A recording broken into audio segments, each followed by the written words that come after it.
ella tiene doctorado por parte de la Universidad de Roma en estas áreas.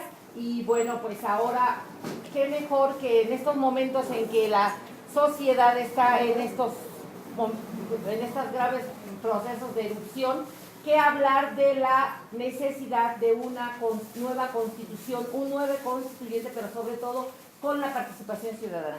Entonces vamos a ver qué nos va a platicar al respecto el día de hoy la doctora. Muchas gracias por estar aquí, Liliana.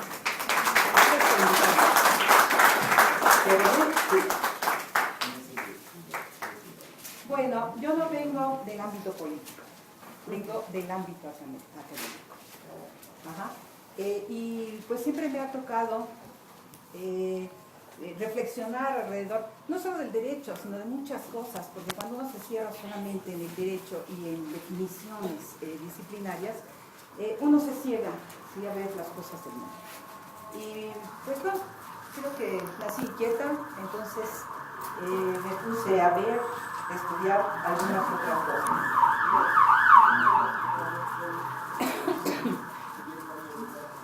Yo parto de la idea de que un Estado de Derecho Público tiene su misión y su característica en la civilidad de las personas, en crear precisamente estas buenas costumbres en las personas, esta cultura, en donde cada uno de nosotros aprende a decidir lo mejor para cada uno mismo. Pero no a decidir de manera individualista, porque cuando uno decide de acuerdo a mi interés, a mi deseo individual, a mis inclinaciones personales, tal vez no decide lo mejor para uno mismo porque se aleja de lo que es la sociedad. Se encierra en la consecución de ciertos deseos que a veces son necesidades, pero que no son lo primordial si uno realmente quiere vivir en sociedad. Yo propongo dentro de la escuela una actualización de programas de estudio y una actualización en general de la currícula. Creo que hay muchos conocimientos que todavía no están incluidos, pero que es básico que los incluyamos porque son conocimientos que nos van a ayudar a nosotros, los ciudadanos, a saber de nuestros derechos y a aprender a hacer decisiones racionalmente. Es decir, nosotros solamente nos vamos a poder considerar libres cuando hacemos decisiones sabiendo las consecuencias de nuestros actos. Esto es precisamente lo que hoy no sabemos y no tenemos la posibilidad de saber, puesto que casi la gran mayoría de la información que nosotros tenemos es manipuladora, es tendenciosa, es amañada, ¿sí? Está ya dicha, transformada por los intereses comercialistas que hoy manejan los grandes medios masivos de comunicación. Entonces, no tenemos a través de las tecnologías un gran medio para transformar nuestras costumbres, para saber lo que pasa, no lo que pasa en los hechos, sino lo que debe pasar en nuestras costumbres y en nuestra transformación, y para hacer decisiones, ¿sí?, que nos convengan a nosotros como ciudadanos, no nada más como individuo aislado. Generalmente en las escuelas, en las universidades incluso, no solamente en los politécnicos, se dan una serie de conocimientos disciplinarios. Es decir, las personas van a la escuela, a la universidad, aprenden a ser ingenieros, aprenden a ser químicos o matemáticos, o sociólogos, abogados disciplinarios. Aprenden una técnica, pero al aprender esa técnica se especializan y se alejan más de lo que es el mundo de nuestras vidas, que es precisamente el problema de la ciudadanía. Nuestra vida, la transformación de nuestra vida, la organización entre nosotros. Y sobre todo, cuando estoy hablando de civilización, estoy hablando de educar nuestras opiniones, poder criticar certeramente lo que es el poder, educar nuestras preferencias electorales en un momento dado. Esto no lo tenemos. Desgraciadamente no hay un solo partido que se haya ocupado de esta organización ciudadana, de esta educación ciudadana. Realmente los partidos, si tienen contactos con las bases, muchas veces son contactos de intereses, de personas que van a llegar a tal cual puesto, que van a hacer algo por aquí, por allá, pero ya no es la organización a través de la educación ciudadana. La educación ciudadana empieza a partir del debate de historias. Perdón. Y voy a ubicar ese debate de historias, ¿sí?, para explicar la relevancia en muchos sentidos a partir de lo que es la teoría de la evolución biológica. Ustedes habrán sabido, ¿sí?, que desde hace tiempo se discute muchísimo que hay que poner en los programas de estudio, desde primarias, secundarias, universidades, la teoría de la evolución biológica, y que ha habido mucha resistencia, como si no fuéramos seres vivos cada uno de nosotros, ¿verdad? Pues hay mucha imaginación realmente, ¿sí? Aprendemos oficios, química, ingeniería, etcétera, para trabajar, pero no aprendemos realmente qué es nuestra vida, qué somos, qué importamos en el mundo y en la nación en que vivimos. Eso muchas veces lo saltamos. ¿Para qué queremos saber teoría de la evolución? No puedo yo entrar de lleno en lo que es la teoría de la evolución, pero voy a explicar un mínimo, ¿sí?, a partir de lo que es un sistema vivo. Ustedes conocen lo que es una célula, o lo que es una gallina, ¿sí?, o lo que es una manada de lobos, de tigres, etc. Bueno, no hay ni siquiera que estudiar para que todo el mundo pueda reconocer un organismo vivo.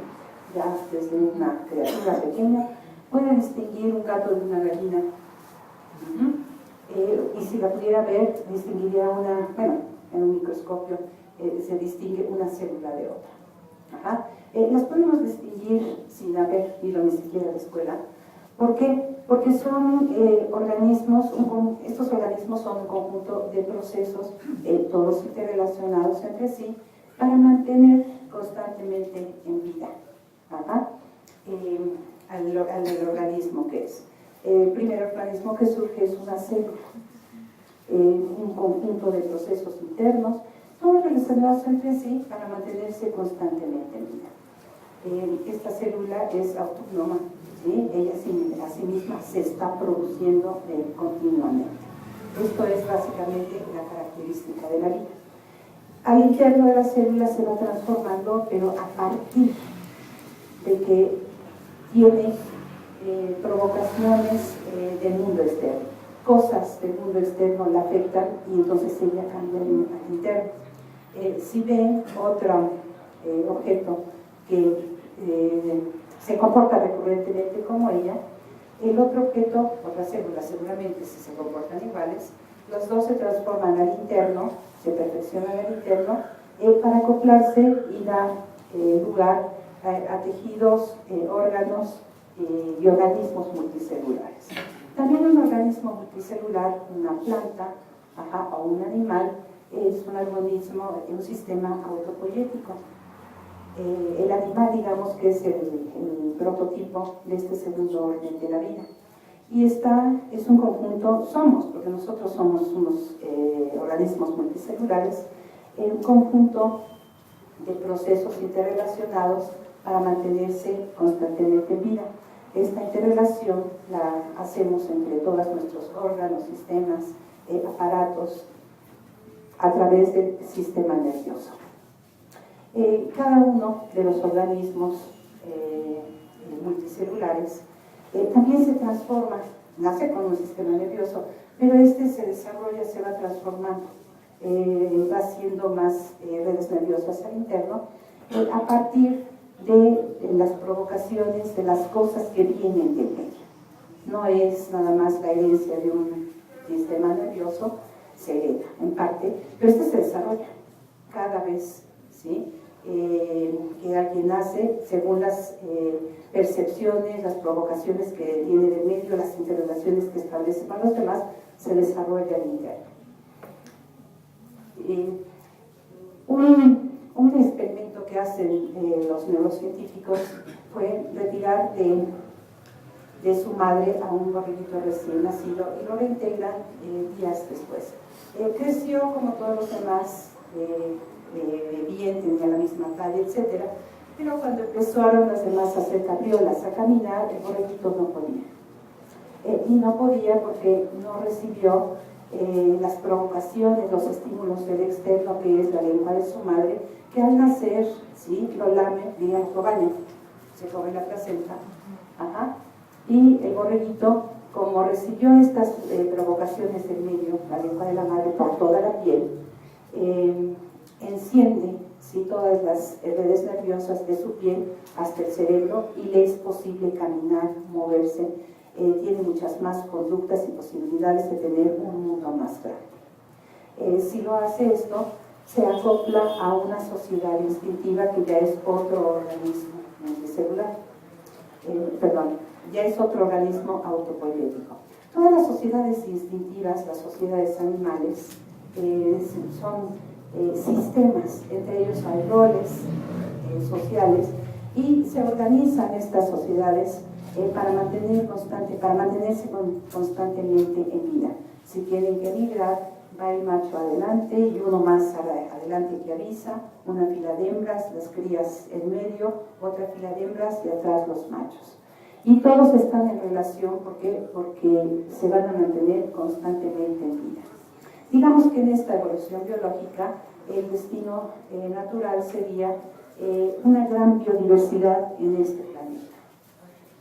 Aquellas sociedades o además organismos que no cambian para acoplarse a todos los demás desaparecen, pero surgen muchísimas más y a lo mejor mejores diseños más adaptables al mundo biodiverso, digamos al nicho ecológico que es la Tierra. Aquí el problema realmente viene a ser cuando entre las múltiples sociedades instintivas, alguna por ahí tuvo más problemas que resolver y desarrolla al interno lo que es la inteligencia. La inteligencia es la capacidad que todos nosotros tenemos de registrar lo que se repite y hacer tecnologías, ya una caña de pescar, ya una lanchita, son tecnologías, ¿sí?, antiguas, pero es básico de la humanidad, ¿sí?, tener conocimiento de lo que se repite, y hacemos tecnologías, sabemos cómo se comportan las cosas y hacemos aparatos e instrumentos. Sin embargo, la civilidad no viene de nuestra inteligencia, ni tampoco de todas las posibilidades de hacer máquinas y tecnologías. De hecho, ya hemos desarrollado la inteligencia, tenemos muchos conocimientos causales del mundo, y tenemos mucha tecnología. Pero esto no implica que nosotros vamos a civilizar nuestras costumbres, que vamos a vivir más allá de un grupo cerrado, una horda. Nosotros comenzamos la civilidad, ¿sí?, a partir de un grupo, cuando comenzamos a hacer decisiones, y para hacer esas decisiones contamos historias. Contamos esa historia de la horda, que generalmente es un patriarca que impone una ley. No hay un gran debate, entonces las personas se ajustan. Y se ajustan porque al final de cuentas estarían peor fuera de la horda, porque ayudarse solos de comer o construir alguna cosa es mucho más difícil hacerlo de manera individual que organizarse con los demás. Por lo tanto, las personas están dentro de su horda. Pero llega un momento en que esta horda ya no cumple con ciertos requisitos, inclusive de la supervivencia de sus mismos integrantes.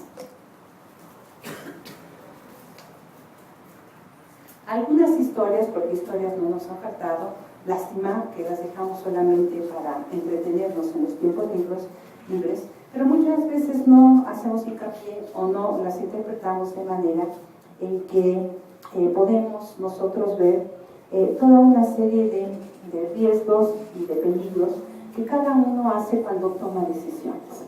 Realmente una buena historia, ¿sí?, es aquella que nos habla de esa historia pasada de tiranía y de la posible historia futura de civilidad que todos aún tenemos pendiente, no solo en México, sino creo que este es un problema mundial, porque en general la educación que tenemos dentro de la modernidad son las ciencias causales, cómo se mueven mecánicamente las cosas, pero no nos conocemos a nosotros mismos, a la humanidad, que no nos comportamos mecánicamente, sino que nosotros cambiamos, nos transformamos, ¿sí? Renunciamos a ciertas cosas, ¿sí? Que a veces nos parece nuestro máximo gusto, nuestra máxima necesidad, porque comprendemos que es mucho mejor vivir en sociedad y tener otro tipo de bienes, como es poder hacer proyectos sociales, poder debatir con los demás y poder sobrevivir sin tener demasiados peligros. Cuando Perdón. esto de contar historias, ¿sí? Creo que es lo más antiguo que hay en el mundo, ¿sí? Los pueblos característicamente cuentan historias, guardan su pasado, pero también van haciendo transformaciones en este mismo contar historias. ¿Por qué? Porque al contar el pasado uno va viendo toda una serie de riesgos, de errores, de cosas que uno ha hecho que uno no debe volver a repetir. El primitivo lo hacía de manera oral. Posteriormente se empezaron a dar una serie de técnicas, ¿sí? Pergaminos, ¿sí? Tablillas y cosas para guardar esa historia, ¿sí? Hasta que poco a poco se hacían los papeles, manuscritos, y luego se inventa la historia. La imprenta, se guardan las historias, allí se escribe. Yo a veces cuento, y les voy a contar rápidamente, una historia muy antigua. La historia de Edipo. ¿De quién? De Edipo. ¿Sí? Bueno, en la historia de Edipo, esta comienza cuando llegan a buscarlo a una plaza pública y le piden, ¿sí?, que por favor remedie ese ambiente de violencia que hay. Que seguramente todo el mundo ahí se toma permisos de hacer lo que sea porque hubo un crimen y nadie, ¿sí?, buscó al asesino del Ayo. Entonces hay impunidad. Todos están allí, ¿sí?, alarmados. Edipo dice, bueno, voy a buscarlo. Edipo en ese momento ya era rey de Tebas, estaba casado con Yocasta, y había sido un buen rey. Desde que llegó allí, ¿sí?, él se había dirigido a la casa, al palacio real. Recién estaba Yocasta viuda, recién había muerto el marido, pero como extranjero pues no le tocaba ocuparse de eso. Se decía que habían sido ladrones los que habían matado a Layo, el antiguo rey. Y pues sí, todo el mundo pensaba que habían sido ladrones porque había pobreza, ¿sí?, en ese reino. Entonces, con esa versión se quedaron, ya no se buscó, ¿sí?, a la persona que había cometido ese homicidio. Y llegando Edipo, ¿sí?, conoce a la reina, ¿sí?, se gustan y le ponen una tarea porque tenía que ser aceptado por la población, por la ciudadanía de Tebas. Se presenta la esfinge y Edipo dice que se debe, ¿sí?, reducir los impuestos y se volvió popular. Claro, cuando nosotros tenemos la posibilidad de disponer un poco de los bienes que tenemos, de no pagar tantos tributos, vamos a tener un candidato popular, pero no es la razón por la cual alguien merece ser rey. Pero bueno, es la primera medida de Edipo, entonces se vuelve popular, se casa con la reina, tiene 4 hijos, pero con el tiempo vuelven todos estos problemas. ¿Por qué? Porque la impunidad estaba ahí. Y con impunidad, bueno, pues todo el mundo se toma permisos. ¿Sí? Y además, había una ley allí, una ley categórica que decía el que mata debe morir o será desterrado. Edipo se ve entonces en la necesidad de buscar al asesino del antiguo rey y empieza a hacer bandos, a comunicar con el pueblo diciendo, tratando de que se entregue el asesino, diciendo voy a ser misericordioso, pero nada, no sucede nada. Entonces habla a los criminalistas, científicos sociales, bueno, a los videntes de ese tiempo, que debería ser Tiresias, ¿sí? El más letrado en ese momento. Tiresias conoce Edipo impulsivo, enojón. ¿Por qué? Porque todos nacimos así somos impulsivos, queremos imponer cosas, queremos tener la razón, queremos apropiarnos de todo. Tiresias le tiene un cierto temor a Edipo y le da algunas pistas. El asesino está aquí y le dice, búscala. No entiende a la primera Edipo. Lo vuelven a llamar, ¿sí? Y Tiresias le sigue dando una serie de pistas. Total, Edipo habla también con Yocasta y viene a investigar una serie de cosas por las cuales va a concluir que él mismo había sido la mano que mató al antiguo rey. Cuando iba caminando, ¿sí? Se acuerda, como dicen allí, que en un cruce de caminos había muerto el rey. Se dice que había sido una gavilla, pero no era una gavilla, había sido una persona, y no había sido un asalto, sino que pues Lario y su guardia presidencial, también cuando iba el rey, ¿sí? Era el más importante, se cerraban caminos, se sacaba la gente, la ciudadanía no era importante, él debía circular. Edipo no sabía eso, iba caminando y no se dio cuenta, lo sacaron del camino. Él instintivamente se defendió. El chofer trata de matarlo, Edipo estaba fuerte, ¿sí? Lo mata. Pero también salen todos los demás de la Guardia Presidencial, caramba, ¿sí? Edipo puede con todos.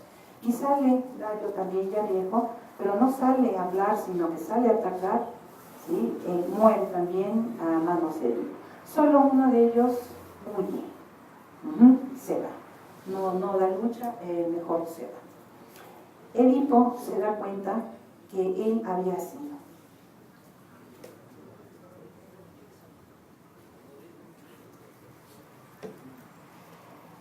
Lario, así como Creonte, ¿sí? El tirano que había quedado allí, ¿sí? De interino, ellos daban la ley.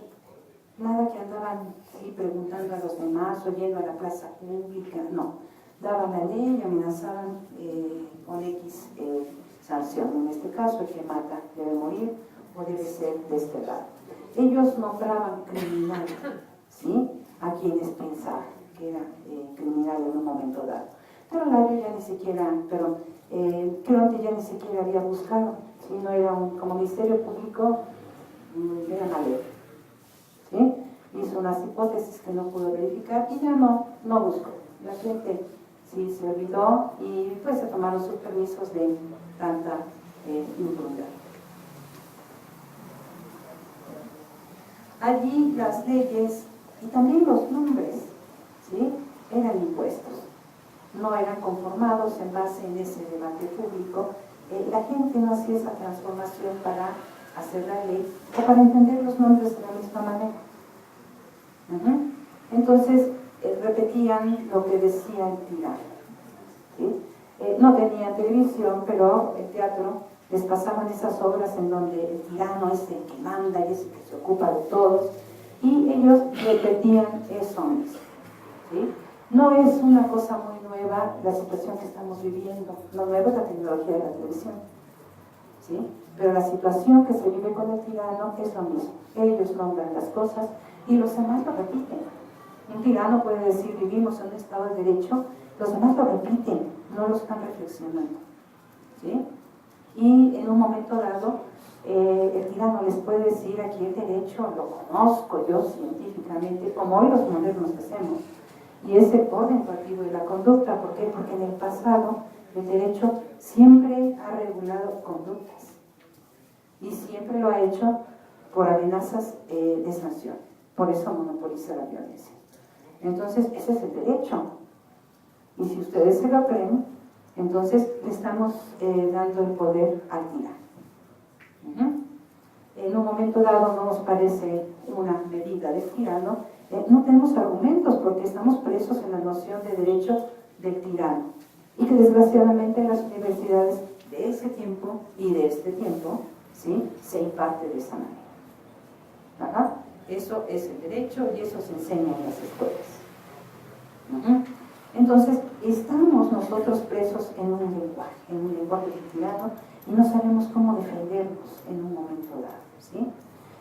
Las sanciones no son sanciones pensando en reinserir a una persona en la sociedad, sino que las sanciones son, pues primitivas, son la venganza.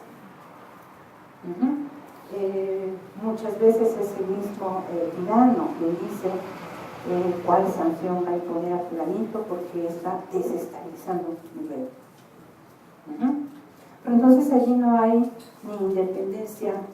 Bueno, el tirano puede nombrar jueces, pero son sus cuates, y el juez no es ni independiente ni tampoco imparcial, sino que depende de las ideas, del salario, de las políticas de un tirano. Y depende, ¿sí?, también, bueno, no es imparcial, toma parte en un momento dado. Entonces, pues las venganzas, más que las sanciones pensadas, se van reproduciendo. Cada grupo, si tiene la noción, si tiene un poco de poder, en definitivo, de que él hace su ley, él pone los nombres y él sanciona.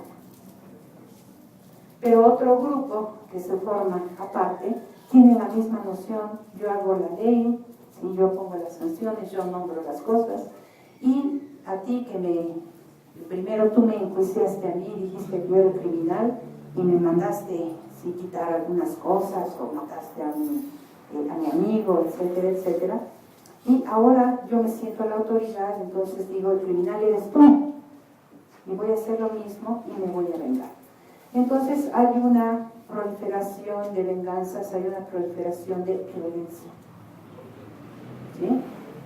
Cada grupo, como el tirano, el rey, no establece comunicación, pone sus normas, pues da ejemplo a los demás, ¿sí? En otros grupos pequeños todo el mundo hace lo mismo. Entonces, en la sociedad surge la violencia, ¿sí?, unos contra otros, y cada quien se va a vengar de fulano y de mengano, y todos sienten que tienen la razón. Claro, el tirano tiene, ¿sí?, él dice que tiene legítimamente su policía y su ejército, pero no establece comunicación. Pues hay una serie de grupos que se van formando allí que hacen lo mismo, tienen sus guaruras, sus policías, ¿no? Y tienen, sí, sus paramilitares. Estructuralmente es lo mismo que el tirano, nada más que uno tiene los teatros o tiene la plaza pública en donde le sale avisar: la ley es esta y los criminales son los demás. Pero en la sociedad no hay una cohesión, sino que hay una serie de grupos. Como no hay por esa plaza pública, el tirano pues se distribuye bienes, pero arbitrariamente, ¿sí? Se los distribuye a sus cuates, a sus conveniencias, porque van a hacer negocios de un tipo o de otro, y claro, pues tú les das empleos, ¿no? Entonces se hace una sociedad en donde lo primero que surge es pues las clases económicamente diferentes. Aquellos que se enriquecen y que son, digamos, los buenos, porque le pueden dar alguna chamba, algún trabajo a la ciudadanía, y que son los buenos, porque en última instancia pues tampoco hay empleo para todos. Esta es la situación. Bueno, en esta sociedad llega Edipo, y llega con el problema de que en Corinto, él había crecido en Corinto, ¿sí? Él no sabía que era adoptado. Sus padres lo educaron para rey, ¿sí? Era el príncipe. Ya en Corinto había demostrado que él tenía una cierta manera de gobernante, porque había pasado, ¿sí?, la prueba enlace. No, había pasado, ¿sí?, la autoridad de civilidad, etcétera, y había mandado un enigma, ¿sí? ¿Cuál es el animal que en la mañana camina con 4 patas, a mediodía camina con 2 y al atardecer camina con 3? Se habían presentado muchísimos jóvenes de Corinto, matemáticos, físicos, químicos, todos iban para cuadros del Estado. No tenían una cultura de la vida, un conocimiento de la vida. Y todos se ponían a pensar quién sería ese animal, investigaban, pero con todas estas ciencias disciplinarias, eran especialistas y doctores de sus ciencias, no daban con la respuesta. Edipo veía la vida, ¿sí?, veía el paso del tiempo. Entonces respondió al enigma: pues ese es el hombre. ¿Sí? Al amanecer gatea 4 patas, pero pasa el tiempo, ¿sí? Luego camina en 2 patas y ya ve a sus padres, ¿sí? Cuando gateaba los veía en 2 pies, pero ya cuando él está en 2 pies los ve con su bastón. Pues este es el paso del tiempo, pero a pesar de que muchas cosas cambian, permanecen las decisiones de uno trasciende según las decisiones que hace. Edipo sabía eso, entonces pues fue festejado. Edipo tenía madera de rey, ¿sí? No era nada más un ciego disciplinario, él conocía la vida, conocía la evolución, el cambio, la transformación de la vida, ¿sí? No solamente tenía saberes sobre cosas estables. Pasó el tiempo, Edipo estaba allí pues, muy contento. Se hicieron unas fiestas, y en las fiestas alguien rumoró por allí una historia de que Edipo era adoptado. Edipo se inquietó y le fue a preguntar a los padres, y los padres le dijeron: no, al adoptado, si eres nuestro, olvídate de eso, ¿sí? No hagas caso. Y Edipo se olvidó de eso. Posteriormente a ese olvido de Edipo, otra vez lo manda a llamar, ¿sí? La prueba enlace. Vamos a poner aquí a la UNESCO directamente. Y le hace una profecía. Le dice: tú vas a cometer parricidio y vas a cometer incesto. Edipo no era eso. Edipo sabía controlar sus pasiones en cierto sentido. No tanto a veces, pero no tanto como para matar a su padre, y a Pólibo, que pensaba que era su padre biológico, o para acostarse con su madre tampoco. Edipo decide irse de allí, toma sus cosas, y cuando se va es cuando le sucede eso en el cruce de caminos, y él se defiende y mata a Layo. ¿Sí? No, por favor. ¿Sí? Luego, después. Llega a Tebas, estaban todo el mundo buscando, ¿sí?, al asesino. Él conoce a la viuda, se casa, tiene los hijos. Es popular, baja los impuestos, al principio le va bien, tiene 4 hijos, pero toda la problemática regresa allí. Él hace la investigación y se da cuenta que efectivamente él mató a Layo, pero también descubre que él era el hijo de Layo, y que Layo, cuando supo que su esposa Yocasta iba a tener un hijo, él también había ido, ¿sí?, con la esfinge, ¿sí? con el oráculo, a que le dijera cómo tenía que comportarse y cómo le iba a ir en la vida. Y la esfinge, como lo veía un tirano, pues le hizo una profecía. ¿Sí? Tu hijo te va a matar, se va a quedar con tu reino y con tu esposa. Cualquiera dice, mi hijo no va a hacer eso, lo educo. Y en el momento en que es joven, le doy yo así el reino para que no pueda suceder. Pero este era un tirano, este no iba a hacer eso. ¿Sí? Ni lo iba a educar, ni iba a hablar con él, ¿sí? ni tampoco iba a cederle, ¿sí? su reino, mucho menos su mujer. Entonces, pues hace lo mismo que hubiera hecho con uno de sus súbditos. Lo mando a matar. Si el súbdito le implica a mí algún riesgo o lo veo como desestabilizador, lo mando a matar. Lo desaparece. Y efectivamente lo manda matar por ahí, pero el siervo le tiene lástima y lo regala a un par de campesinos que a su vez lo van a regalar a un rey de Corinto. Y allí es donde crece Edipo. Edipo llega un momento en que, digamos que el clímax de la tragedia es cuando se entera que él mató al padre. Primero él es así irreflexivo, gritón, ¿sí? Dice, mátenme, pero no me destierren, sí, mátenme, pero no me destierren. Y posteriormente, ¿sí? Se entera de que Yocasta se suicida y él se saca los ojos. ¿Por qué se saca los ojos?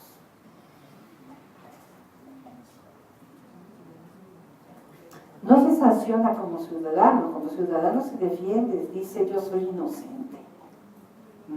Soy inocente primero porque yo como organismo vivo, como cualquier animal, me defiendo, es instintivo. No me pueden exigir que no me defienda. Se llama legítima defensa. Y segundo, yo no sabía. Yo no sabía realmente quiénes eran mis padres, qué lugar tengo yo aquí. Yo no sabía. Y entonces allí él dice, él a su interno ve cuál es su culpa, pero no como ciudadano, sino como rey. Se acuerda de aquella vez que pues, hubo esos rumores, estaba contando esa historia de que era adoptado. Y él no fue como para ir a decirles, cuéntame, dime, vamos a ver cuáles son los hechos. ¿Sí? No se le ocurrió establecer esa comunicación entre la ciudadanía para saber la verdad. Y no solamente para saber la verdad, sino para el que habla en un ámbito público, transforma sus pretensiones, transforma sus inclinaciones.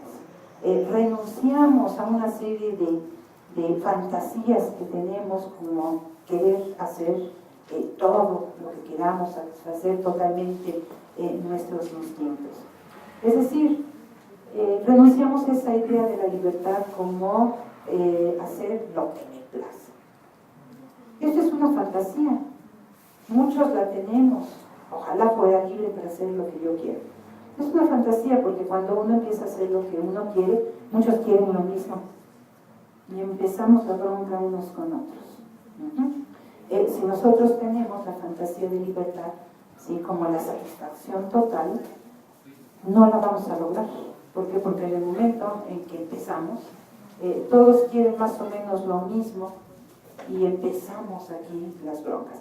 Generalmente ese tipo de libertad, como hacer lo que yo quiero, la pueden tener uno, dos o tres, ¿sí? Que engañan, que manipulan, pero no la totalidad.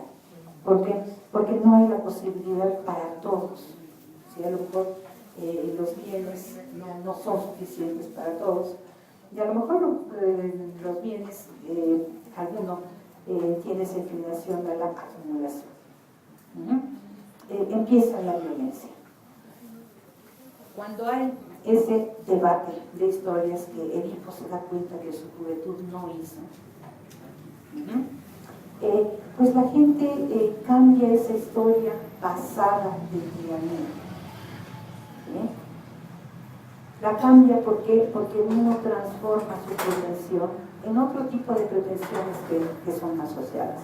En el foro público uno comprende que si uno se encapricha con que yo quiero acumular y yo quiero esto, o sea, su inclinación egoísta y personal, lo único que vamos a lograr es autodestruirnos, porque empieza la violencia. Tenemos que hacer alguna renuncia y tenemos que cambiar esa renuncia, ¿sí? Por el placer de estar en una sociedad que comunica.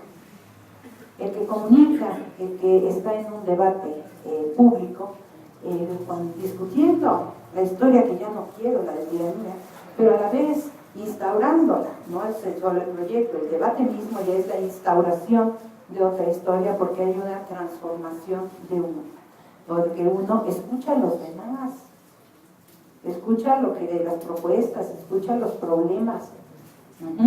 En ese mismo debate hay hasta un desarrollo físico de cada una de las personas, como el borreguito, ¿sí? que necesitaba de interacción externa para desarrollar su sistema nervioso. Nosotros nos pasa lo mismo. Necesitamos relacionar con los demás, pero también escuchar, oír, ver. Y empezamos nosotros a vivir en un mundo mayor, no nada más que en pueblitos, sino en un mundo, en un planeta.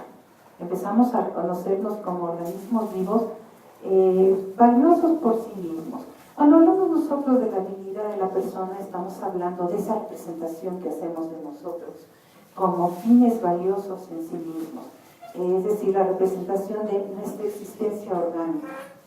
No somos ángeles puros, etéreos, no, somos organismos vivos, concretos, que necesitamos una serie de bienes para sobrevivir, desde la comida, desde el agua, ¿sí? Desde el aire, desde un lugar donde vivir, un mínimo de bienes concretos para sobrevivir en este planeta.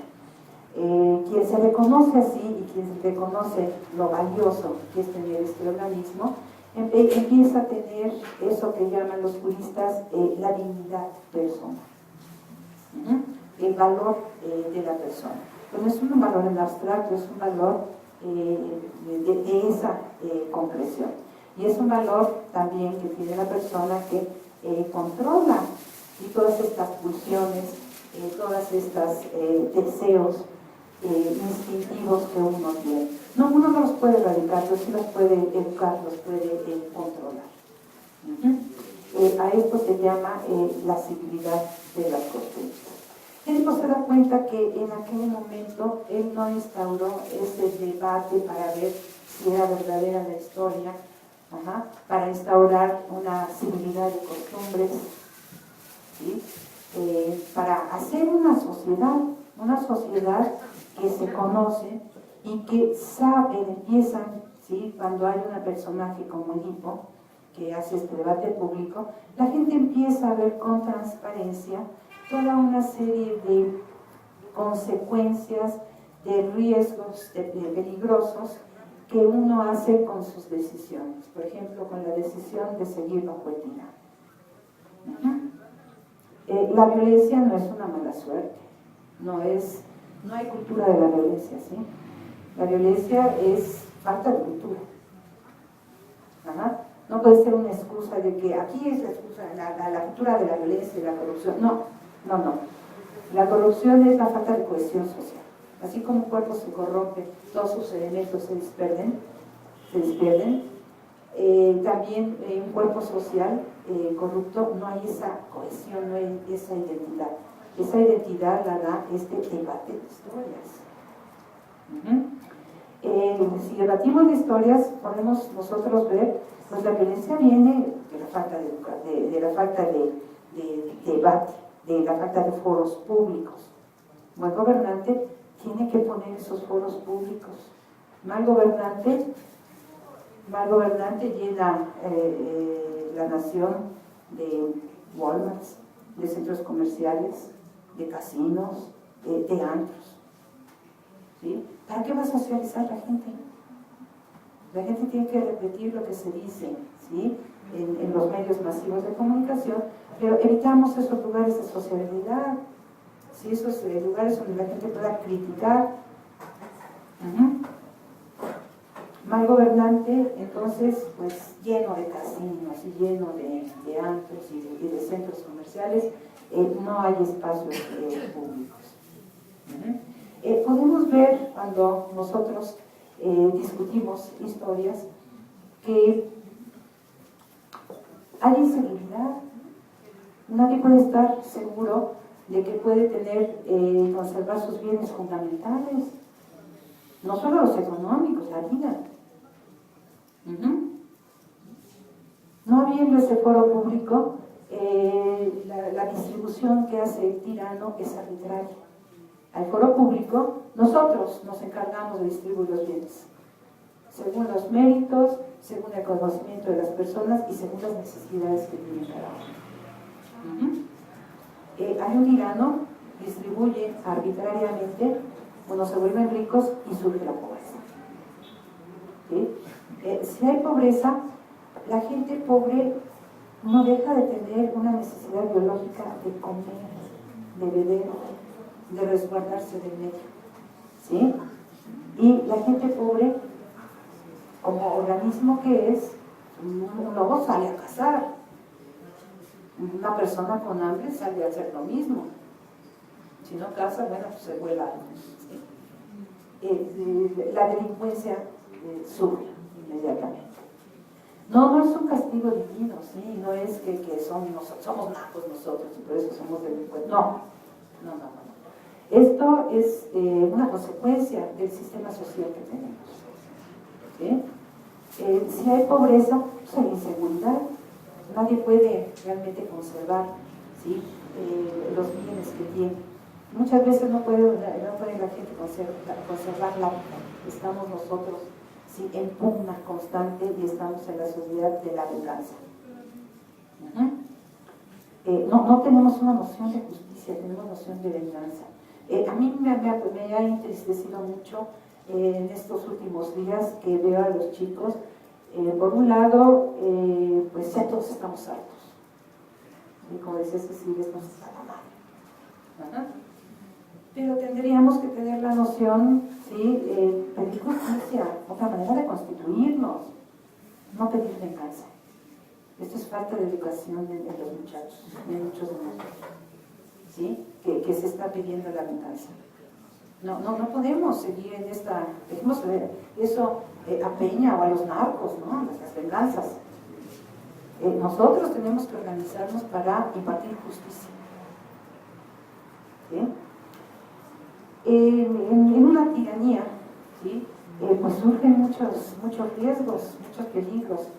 No solamente es la violencia la que surge más rápido, la inseguridad, ¿sí? La pobreza, la delincuencia sube, la devastación ecológica. ¿Cómo surge la devastación ecológica? Bueno, la ecología, sí, la vamos nosotros a ver como esa organización de seres vivos, de organismos vivos en la Tierra. Y los principales organismos vivos, porque son inteligentes, somos nosotros. Es decir, los que no tienen inteligencia tienen solo el instinto, o se transforman o desaparecen. Punto. Nosotros nos debemos transformar, pero muchas veces no lo hacemos. ¿Sí? Un grupo no establece una comunicación para hacer una transformación de su pueblo y acoplarse con otros pueblos civilizados, sino que impone cosas y el tirano se enriquece. No hay una transformación, sino que empieza allí la disolución social, la corrupción, la violencia, en donde se regula cada una como si estuvieran descontextualizadas de ese mundo orgánico en el que vivimos todos. ¿Por qué? Porque no tenemos ni siquiera concepción de nuestra organicidad, nuestras necesidades, nuestro valor en tanto humanidad de un planeta. Entonces, no tenemos la forma de llegar a esta noción de ecosistema. Claro, el capital nos puede decir que el ecosistema, ¿sí? O la ecología, la acción ecológica es limpiar sus propiedades o sus negocios o el paisaje, ¿sí?, que va a salir en las telenovelas. Pues esta es una noción muy simplista de ecología. Ajá. De hecho, no es un concepto de ecología, es una noción impuesta y muchas veces nosotros, ¿sí?, la repetimos. Como repetimos cuando estudiamos física y química y disciplinas, repetimos. Pero en el mundo de la vida uno no debe repetir, uno debe transformar. Esto es lo que debería hacer uno. Entonces, cuando no hay debate, se crean todos estos riesgos y muchos más. Si no, no es una lista exhaustiva. Pero todo esto la ciudadanía lo puede ver más o menos con transparencia en este debate público de historias. Las historias las tenemos, ¿sí?, no solo de la era de Edipo. Yo ahorita hecho mano de la de Edipo porque es una historia conocida en todo el mundo. Podríamos nosotros instaurar ahorita, ¿sí?, un grupo en donde podemos ordenar una serie de informaciones a partir primero de distinguir en qué mundo se da y qué consecuencias tiene cada uno de los problemas que tenemos y cómo los vamos a resolver. Y quiénes somos y cuáles son nuestros lugares de cada uno de nosotros.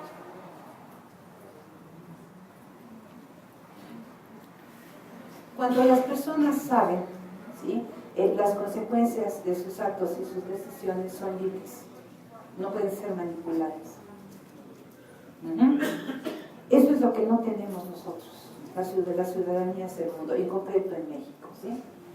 Hacemos decisiones, pero no sabemos si mañana sube o baja el dólar, o si mañana vienen los gringos, no sabemos qué va a pasar.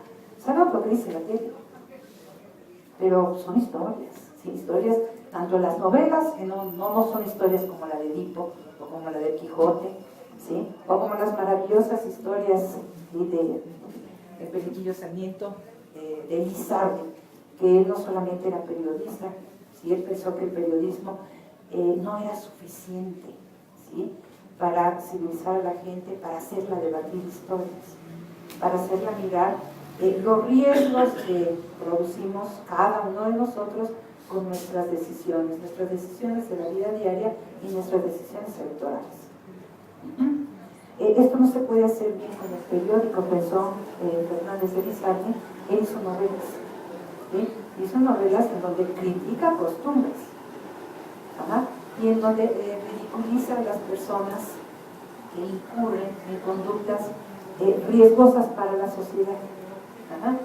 Si hay este debate público, debate de historias, nosotros nos podemos ir educando, viendo, ¿sí?, qué es, lo ridículo, qué es lo riesgoso, ¿sí?, para la comunidad humana que se desarrolla en cada estado, ¿sí? No es la humanidad en abstracto, la humanidad se desarrolla en sus pueblos y en sus naciones. Pero tenemos que tener esa noción de pues nuestra dignidad, ¿sí?, nuestra manera de identificarnos como organismos valiosos, que en un momento dado nosotros exigimos el debate de historias. Toda ciudadanía básicamente debe deliberar qué historia queremos hacer. Sí, está bien que nos cambien cada 6 años, no tan bien, que leamos lo que es nuestra historia, pero las versiones cambiadas cada 6 años, ¿no?, en donde los héroes, así como me dominó, ahora me gusta esto y ahora me gusta lo otro, etc. Son interpretaciones ya hechas. Tenemos que aprender a ser libres para escribir nuestra historia, la historia que queremos en un futuro. Sí, podemos ver en el pasado, tiranías, un cierto progreso, por lo menos en la tendencia a querer liberarnos. Pero a veces no es un progreso tan grande. ¿Por qué? Porque hemos progresado en conocimientos, en tecnologías, pero no hemos progresado socialmente, no hemos progresado éticamente. No hay esa identidad humana nos sentimos iguales como dignidades que somos, como organismos vivos que valen, y nos vamos a juntar para impugnar las leyes. Para impugnar las leyes y para pedir que haya este debate de historias en cada ley que se hace. Pero no es solo la ley del Congreso, son las leyes que uno hace en su casa, por ejemplo. Uno tiene que aprender a renunciar a esa pulsión que todo niño, todos nosotros que hemos sido niños, tenemos desde el nacimiento. Esto, dice el niño, es mío. Mi mamá es mía. Mi juguete es mío, no te lo presto y yo tengo la razón. Así nacemos.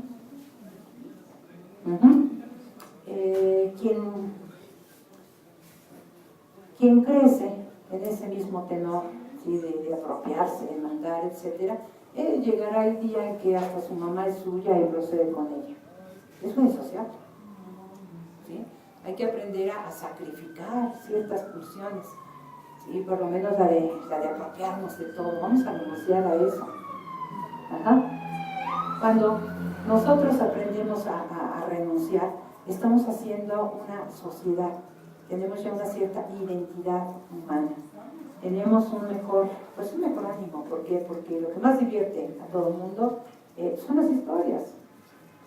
Todo el mundo vamos al teatro, al cine, leemos, hasta vemos telenovelas, ¿sí? Hasta las malas historias nos divierten. Perdón.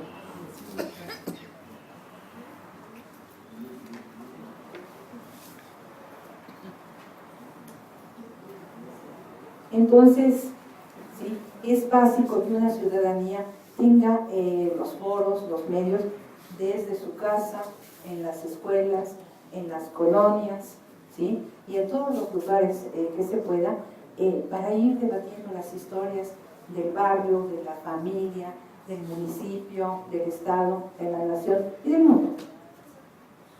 ¿Sí? No es solamente un foro. La gente empieza, ¿sí?, a aprender a hacer decisiones racionales, a no dejarse manipular por los demás o por un tirano, ¿sí? La gente empieza a tener opiniones no individualistas, porque cuando uno es individualista como un niño, su opinión es con relación a cómo obtengo mi deseo individual. Y eso es lo que manipulan los gobiernos. Varias en sus encuestas y todos, aquellos que van a ser beneficiados, y entonces dicen, miren cuántos votan por mí, la opinión está.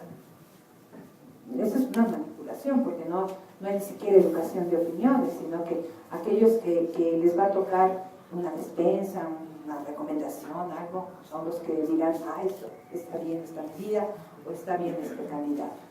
Y entonces esto es lo que se potencia, ¿sí?, en la propaganda. Y los demás lo vemos y nos apantallan, ¿no?, de que van las mediciones, que la opinión. No son opiniones educadas, son individualistas y manipuladas. ¿Cómo podemos opinar bien de las cosas si no sabemos del mundo en que vivimos? Uno. Y dos, si no hemos llegado a esa realidad, no hemos transformado esa realidad, ¿sí?, de nuestro individualismo, no hemos llegado a esa civilidad de costumbres.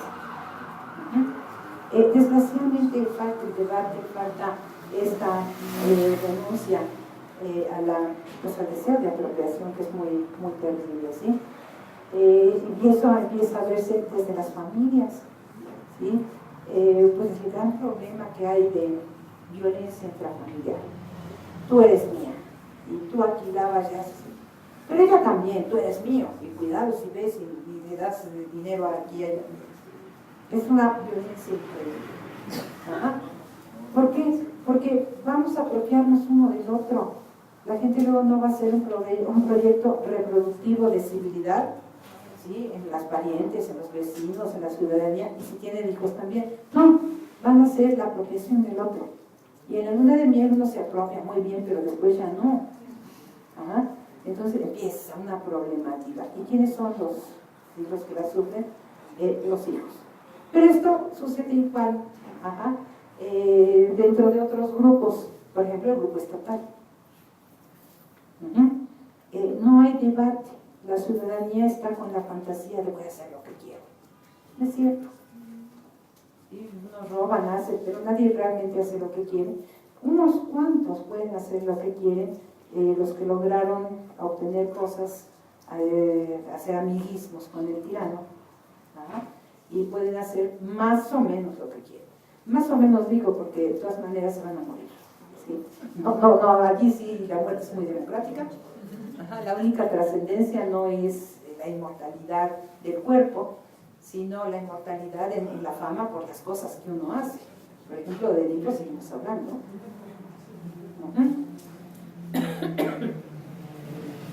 Básicamente una constitución, ¿sí? Lo más importante es la organización ciudadana. El sentido de una constitución debería haber sido nombrado como el primer poder, no el cuarto poder. Y el cuarto poder no es la prensa. En el momento, se hace más o menos 200 años, ya está la revolución, la máxima tecnología de comunicación es imprenta, periódicos y los libros.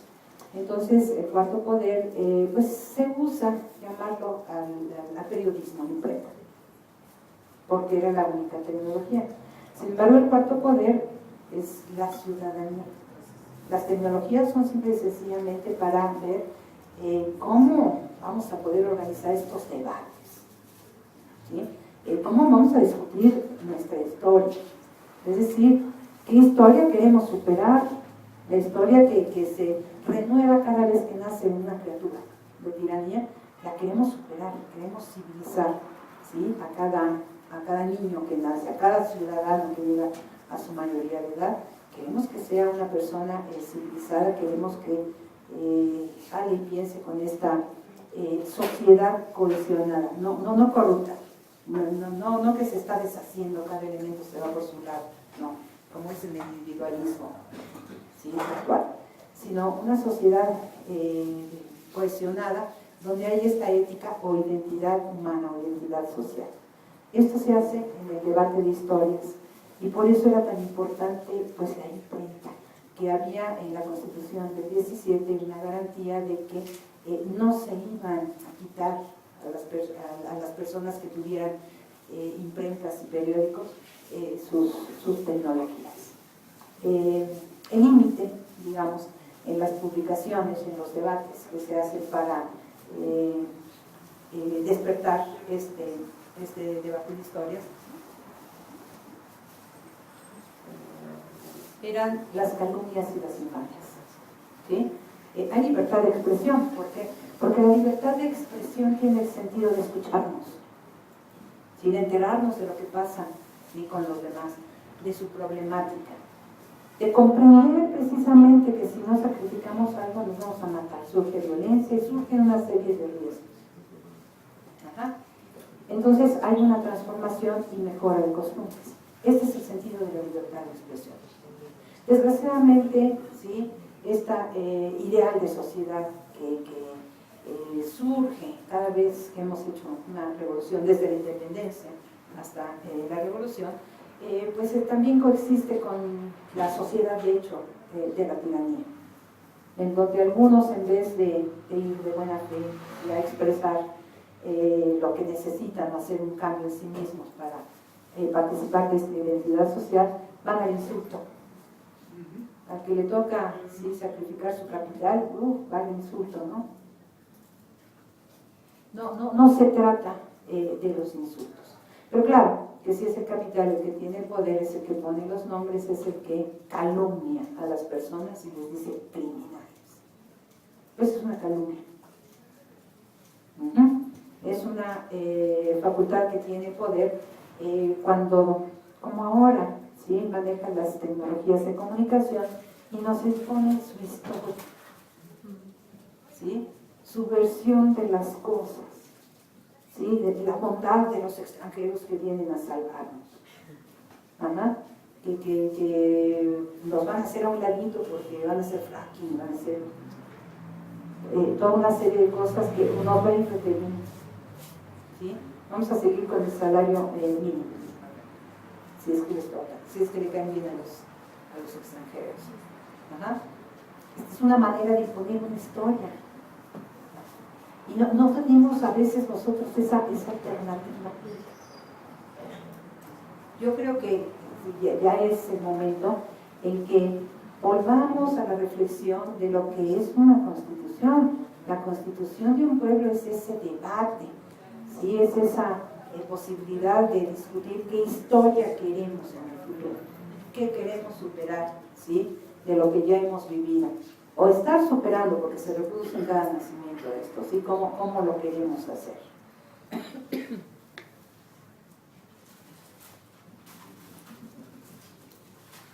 El sentido de la constitución de un partido político es ese. La educación ciudadana. La gente tiene que hacer la ley y tiene que hacer en ese debate esa transformación, mejora de costumbres.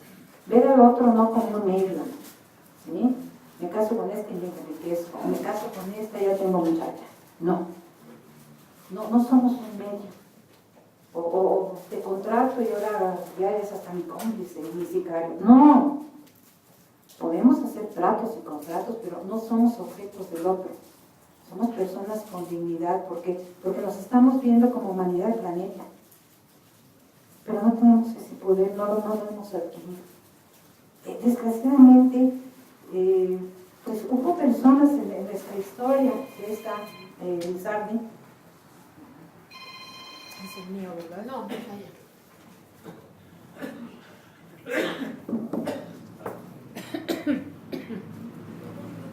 Tamirano, el nigromante, Salado Álvarez, el mismo Rulfo, todos ellos periodistas, pero que incursionan en la literatura. ¿Por qué? Porque se trata precisamente que la gente debata las historias y que se libere. Liberarse es poder opinar porque sabemos las consecuencias de las decisiones. ¿Qué es lo que hoy no tenemos? Hoy podemos opinar, pero según a cómo me va en la feria o según lo que consigo, ¿sí? De mi necesidad personal. Pero no tenemos realmente, ¿sí? Esa posibilidad de ver las consecuencias de decisiones y de nuestros actos. En aquella resolución de la Corte, en el sentido de fue legal aquella medida del anatocismo, ¿se acuerdan? Porque había una ley en el Código de Comercio que decía que ese contrato se dejaba a la libre voluntad de las partes. ¿Realmente el que va a pedir un crédito al banco es libre? ¿Qué noción de libertad tenemos aquí en México? El que va a pedir un crédito al banco no sabe si va a conservar su trabajo, no sabe si se evalúa el dinero, no sabe si se le cae el departamento que va a comprar, si no sabe no sabe de su vida ni siquiera, ¿sí? Entonces, ¿cómo puede haber sido libre? No tenemos esa noción para impugnar. Muchos se lo tuvieron que apechugar esa decisión porque así lo dijo la Corte. Y la Corte, no sé si es tendenciosa o es ignorante, ¿sí? Tiene una noción de constitución no deliberativa, sino tiránica, impositiva, legalista. Realmente el legislativo, ¿sí? Y los candidatos que llegan elegidos por nosotros, que vienen de diversos partidos, realmente el partido necesita hacer la organización de la ciudadanía para decidir qué historia queremos vivir. Yo ya no tengo ganas de escuchar las promesas de los candidatos en el sentido de que habrá chamba, ¿sí? O que habrá una serie de... Pues sí, me convienen muchas, pero ¿será posible? Creo que el mejor candidato es alguien que se comporta como equipo. ¿Sí? Vamos a organizar la comunicación general para que la ciudadanía debata, ¿sí? ¿Qué historia quiere de aquí en adelante? Que sepamos en qué mundo vivimos, ¿sí? Que sepamos las condiciones en que estamos y aparte que nos transformemos, que transformemos nuestras costumbres. Realmente la buena imagen, ¿sí? La tenemos delante de los demás. Y a pesar de que tenemos una serie de pasiones de dominio, así nacemos, también tenemos por ahí una pasión muy buena, la unidad. Y por vanidad nos transformamos, para que no nos digan que somos el más lento o el más sonso. Además, en público adquirimos buenas costumbres, por lo menos la costumbre de cumplir la palabra. La primera costumbre civilizada que hay es cumplir la palabra. Si nosotros acostumbramos, sí, debatir, tenemos la palabra pública, es decir, no la convertimos en estacionamiento, sino que realmente es para debatir, pues nos da vergüenza afirmar algo, comprometernos y luego decir que no. Empiezan a apucharnos, no tenemos buena imagen, ¿sí? A las personas, a nadie nos gusta eso. Entonces, generalmente decimos lo que pensamos que es verdadero, o en un momento dado podemos admitir un error, siempre y cuando haya la fe. Y generalmente cumplimos aquello que ofrecemos, por los mismos motivos. Las costumbres civilizadas, comenzando con el cumplimiento de la palabra, empiezan precisamente porque hay esa posibilidad de socializar entre nosotros, debatiendo historias. La literatura no es algo que está por ahí, nada más, y que es una gracia de algunos, y que nadie quiere estudiar porque todo el mundo quiere su disciplina, porque a final de cuentas, sí, la gran mayoría quiere ser cuadro de capital. Todo el mundo quiere alguna disciplina y ser doctor en un oficio y ser experto, y va a ir, ¿a quién más le va a pedir trabajos en la capital? ¿Sí? Si nosotros realmente queremos hacer una transformación, pues hay nuevos saberes. Ahí inicié con un esquemita de la teoría de la evolución. Nosotros evolucionamos biológicamente, ¿sí? Se desarrolla nuestro cerebro, tenemos esa sensación de salud, tenemos mejores costumbres cuando debatimos historias, ¿sí? Nos acoplamos como humanidad en un mundo y podemos nosotros reinar en ese mundo porque nos identificamos, no lo vamos a depredar. Tendríamos entonces que tener una constitución en donde lo básico es cómo se hace la ley. Pero no es nada más aquellos artículos del 73 y subsecuentes de la Constitución que regulan, ¿sí?, el comportamiento del Congreso de la Unión. No. ¿Cómo se hace la ley? Por nosotros. Si de veras vamos a tener nosotros una república, o sea, una cosa pública, debemos tener los lugares públicos donde vamos a debatir y nosotros hacemos las leyes. Y eso se comienza en la familia, en las escuelas, en los parques, ¿sí? en todos los lugares que nosotros tenemos en la mano. Pero no es una cosa que se está privilegiando realmente, ¿sí? Yo he escuchado, por ejemplo, en la reforma educativa, se introduce la teoría de la evolución a las escuelas. ¡Ay, qué bueno! Dije yo, ya los profesores van a debatir Edipo, ¿sí? Y a los niños de primaria y secundaria les van a decir, el tirano es este y provoca todo eso. Y si tú decides por ese tirano, tú eres responsable de esto. No es una mala suerte, ni tampoco es castigo divino. Es inconsciencia divina. Entonces, desde allí, en las primarias y secundarias, el niño aprende a opinar de otra manera. Aprende a opinar cuál es el buen gobernante, el que establece la comunicación, el que hace una cierta civilidad. Desde allí, los niños, los jóvenes, se los dirán a sus padres, a sus familiares, a sus amistades, aprenderán a interpretar las buenas historias y a criticar las telenovelas. ¿Sí? Pues sí, a veces se necesita criticarlas, decir por qué son tendenciosas, ¿sí? Por qué la heroína es la rica y que tiene, o el rico que se casa con la sirvienta. Pues uno en 1 millón, ¿no? No sucede. La gente más bien hace un cambio en su vida en el debate público, no en la telenovela ya cada 20 años, ¿sí? Tendríamos nosotros que introducir, por ejemplo, en las escuelas la teoría de la evolución para interpretar estas historias. La primera, la Biblia, ¿sí? ¿Por qué? Porque hay una bola de supersticiones acerca de la Biblia. Cada secta, la secta más grande, ¿sí? Las sectas más grandes, judíos, cristianos, católicos. Y luego muchas sectas pequeñas, pero todas supersticiosas. ¿Por qué? Porque no hay esta interpretación de la doble historia que allí se da porque es lenguaje simbólico. Hay una mala interpretación en donde todos se arreglan con un Dios que está más allá y si no me obedeces te vas al infierno. La gente cree, todos los organismos vivos, y nosotros que somos inteligentes, creemos en algo porque necesitamos esta identidad como seres vivos, esta identidad unos con otros. Más vale creer en nosotros y en esa ética de identidad humana, en este poder que nosotros tenemos, si realmente nos organizamos como sociedad civilizada del planeta, que surge en cada estado, pero es planetaria. Desgraciadamente, esta tendencia a creer, ¿sí?, que tenemos como organismos vivos, muchas veces es desviada a creer en ídolos. ¿Qué? Ídolos. Dioses, ídolos, ¿sí? O estrellas televisivas hoy en día. Es lo peor, ¿sí?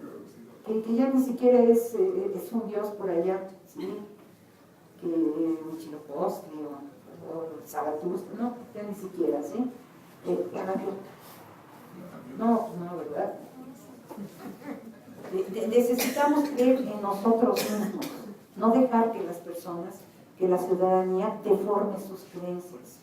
Ajá. ¿Por qué? Porque a lo mejor lo veo como la estrella porque, ay caramba, pues me dio la despensa, ¿no? Pues sí, pero no estás viendo que por una despensa, ¿sí?, tú hiciste un voto por la violencia, la inseguridad, ¿sí?, la pobreza, la misma devastación económica. Antes no se notaría tanto, pero hoy es patente. ¿No? Hasta el equilibrio, ¿sí?, biológico del planeta hemos desorganizado. Entonces, básicamente una constitución debe tener esa vocación deliberada, ¿sí? La ciudadanía debe tener esta cultura, los espacios para esta cultura. Y los partidos políticos, en tanto entidades públicas que son, ya parecen privadas, pero que deberían ser entidades públicas, el contacto que tienen que hacer con la ciudadanía es debatiendo estas historias. Esto se llama cultura. Los filósofos de la modernidad, Locke, Hobbes, Rousseau, Kant, todos rompieron con la religión institucional superficial, le hicieron ver, pero todos se reservaron una religión natural, ¿sí? Nada de clérigos o supersticiones, basta, oscurantismo, basta. Ajá. Porque hacían lo mismo que Televisa, ¿sí?, exactamente lo mismo. Era la manipulación de la gente, la identidad conmigo, no la identidad humana, ¿sí? Los beneficios para si estás conmigo, para los otros no, las amenazas, ¿sí?, de que tú desestabilizas el reino de Dios y vas al infierno. No. La modernidad dice basta con estos medios de comunicación bíblicos, y habla de una religión natural, y en la religión natural, ¿sí?, el lenguaje simbólico es lo que civiliza a la gente, porque nos deja ver, ¿sí?, cuáles son las consecuencias de nuestros actos, cosa que no dejaban ver los antiguos clérigos o los modernos partidos, sobre todo el turista. Entonces, básicamente, un partido debe ocuparse de esa educación ciudadana.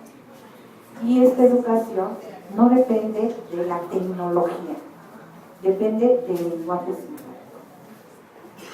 Desgraciadamente, la tecnología ahorita, los medios masivos de comunicación, pues están casi tomados por el gran comercialismo, y vendidos al poder, a ciertos partidos, que a su vez nos han vendido al comercialismo.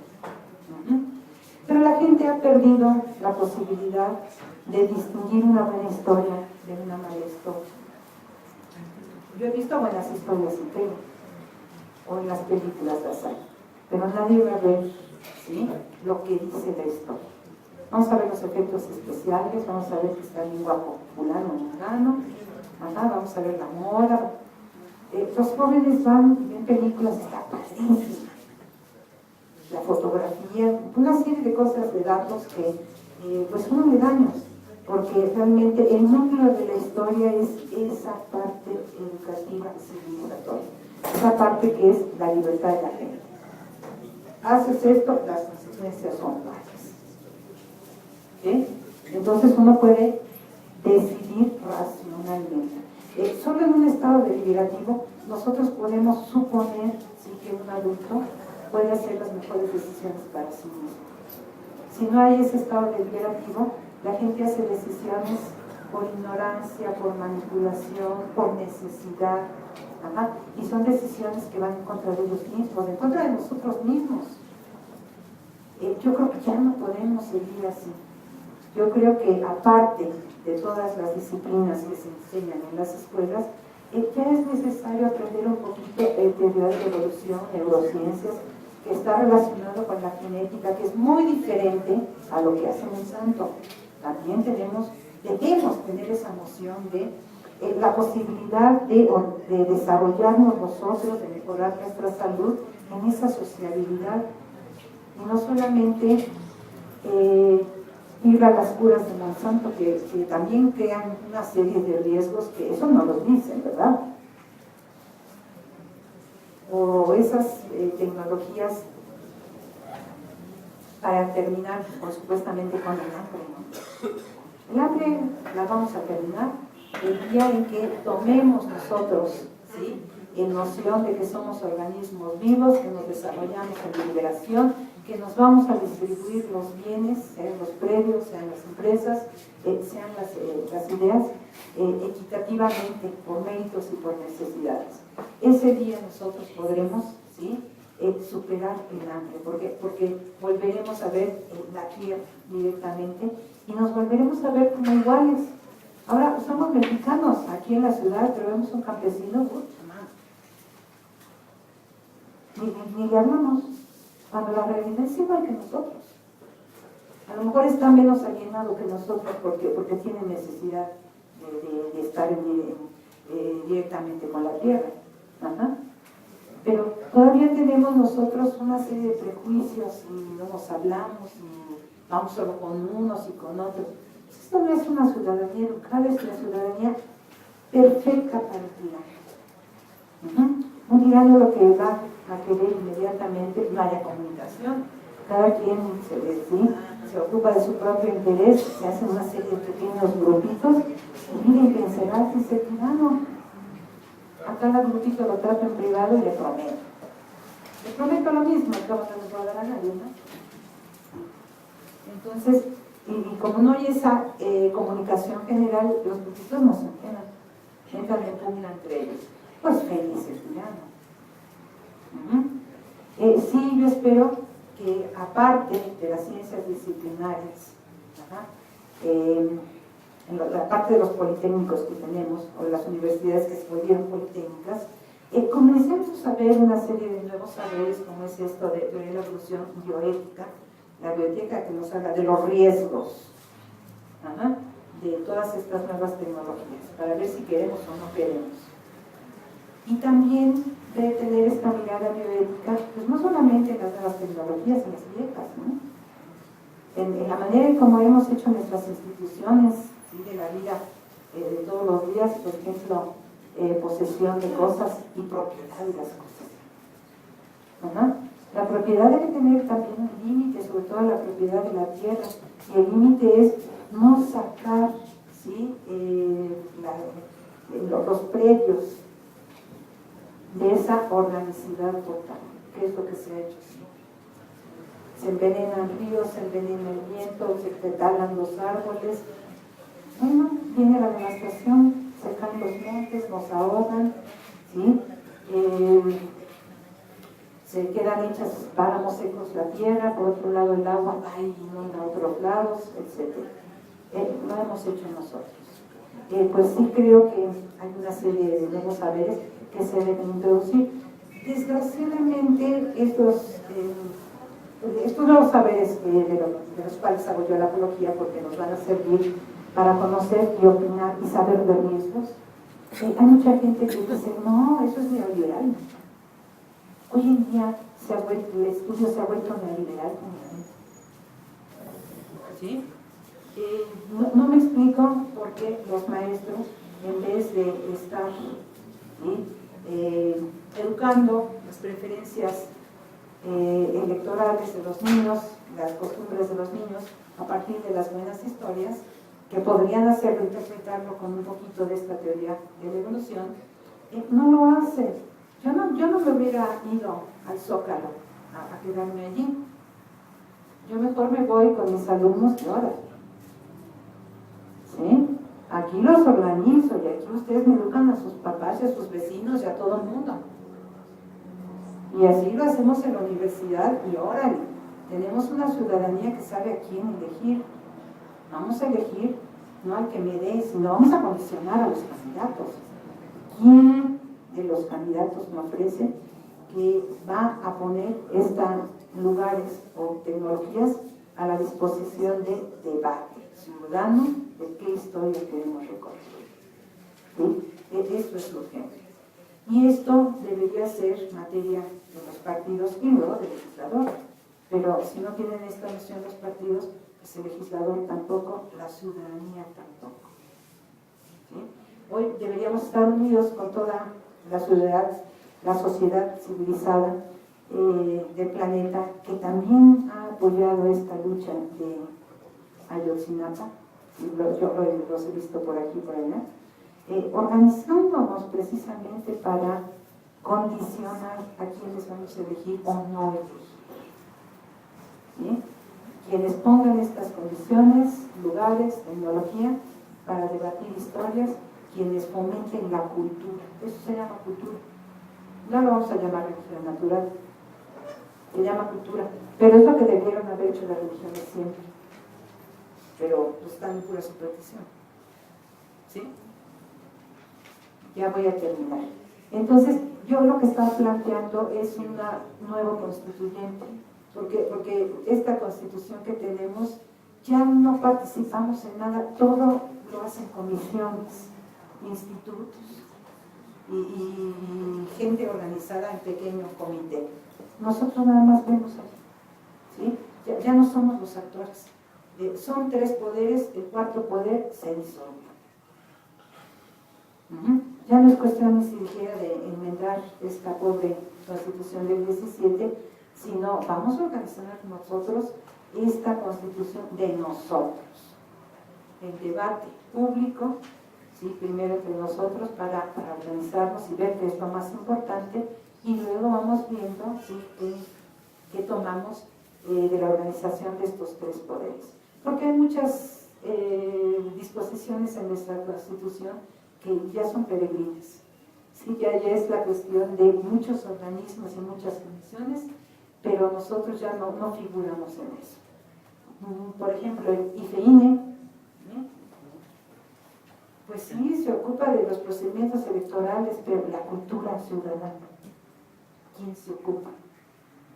¿A quién le importa? Y lo principal es eso. ¿Sí? Un 4º poder, nosotros y los medios y los lugares para debatir. La comunicación se da en el debate de historias, no se da en las tecnologías. Por lo tanto, si empezamos a darle con la cultura, no estamos vencidos, podemos vencer. La cuestión es cultural. Y se puede, ¿sí? De los que estamos luchando somos profesores, yo creo que aquí la gente es gente de bien. Y si la lucha es hasta divertida porque se debate de historias, ¿por qué no lo podemos hacer? Bueno, creo que ya se me acabó el tiempo y muchísimas gracias. Eso sí se me hace difícil porque efectivamente ya estamos en otro tiempo y ahora tenemos muchas más tecnologías. La cultura la debemos tener de todas maneras, pero las tecnologías para poder organizarnos y contar estas historias son mucho más. Entonces, bien podríamos nosotros hacer leyes que no fueran abstracciones como aquella economía clásica que criticábamos, sino que fueran leyes concretas, nuestra concreción, nuestro cuerpo, nuestras necesidades materiales, en nuestro mundo ecológico, que es la única fuente de bienes económicos. Y una economía como el sustento de los hogares, realmente. Yo creo que bien se podría, por ejemplo, los bienes nacionales. Tal vez si hay una distribución no nos alcanza todo, pero hay una serie de bienes nacionales que si son bienes de nosotros, de la nación, nosotros deberíamos tener la capacidad de usar, de gozar y de disponer de ellos. ¿Por qué necesitamos nombrar a alguien que use, diga que nosotros gozamos y disponga de ellos? Yo creo que incluso hay tecnologías que nos permitirían organizar mucho mejor la propiedad de estos bienes y la disposición de estos bienes. Yo me imagino que en vez de todas estas terribles medidas que han hecho de privatización de las empresas, de las paraestatales, ¿por qué no se nos ocurrió organizarlas? Por ejemplo, vamos a suponer Comisión Federal de Electricidad o Pemex. Ahora, ¿qué quieren ustedes? ¿Sí? En el mismo reglamento interno, ni siquiera vamos a hacer una reforma dentro, el mismo reglamento interno, jefes, subjefes, etc. Que se reúnen constantemente y hacen sus decisiones conforme al reglamento y a las leyes externas, si las leyes hasta la Constitución. Cada una de las decisiones, porque bueno, ahora todo el mundo exige que sepan manejar las máquinas, las computadoras, ¿no? ¿O no? Porque los funcionarios y las personas burócratas que están allí, cada una de las decisiones, cuando se juntan a hacer decisiones allí, no las hacen en el momento, las ponen en un foro público en la red y se hace un conjunto de foros públicos. Ellos deciden, los que están allí designados para tal, arrancamos con eso, pero con la posibilidad de que todos en México puedan ver. A lo mejor muchos no entramos porque ni vemos el canal del Congreso, ¿no? Son poquitos lo que los ven. Pero los comunicadores, o sea, los periodistas, sí tendrían allí un lugar institucional, no depende de la persona, que la matan y punto, no, un lugar institucional en donde se está viendo que las decisiones sean apegadas a las normas, que no haya moches internos, que no haya nepotismos, que no haya la necesidad de vender los bienes de Pemex, y lo sabemos 20 años después, ¿no? Que las cosas se puedan saber en el momento. Pues esto sería una medida constitucional. Si los bienes son de la nación debe ver para saber qué hacemos con ellos. Y tenemos que ver, lo primero que hacemos es evitar las mordidas, los moches, la corrupción, el nepotismo, toda una serie de cosas que se dan allá interno. ¿Por qué no? Por lo menos en los bienes de la nación, ¿no? Allí podemos nosotros, decidir que es historia de corrupción, de delincuencia, de que todo el mundo goza de allí, porque hasta creo que los narcos tienen ductos de petróleo, ¿no? Y nadie puede hacer nada. No es posible, ¿no? Yo creo que eso se podría hacer, y la realidad es esa, que es pública, y empezamos a tener todos los bienes y las riquezas que salen de Pemex para distribuirlas entre las personas. Si la pobreza desciende, la delincuencia también. Entonces empezamos a tener otro tipo de sociedad. Por lo menos debatir esa historia pasada de todo el mundo aprovecha en lo oscurito, y mejor instaurar la historia de nosotros ciudadanos nos lo vamos a distribuir. Primero, evitamos la corrupción y nos vamos a distribuir esos bienes, vamos a opinar, a decir en qué cosas se debe invertir. La ciudadanía no ha hecho esto, los maestros dicen que eso de la cibernética es neoliberal, que no quieren aprender esto, claro.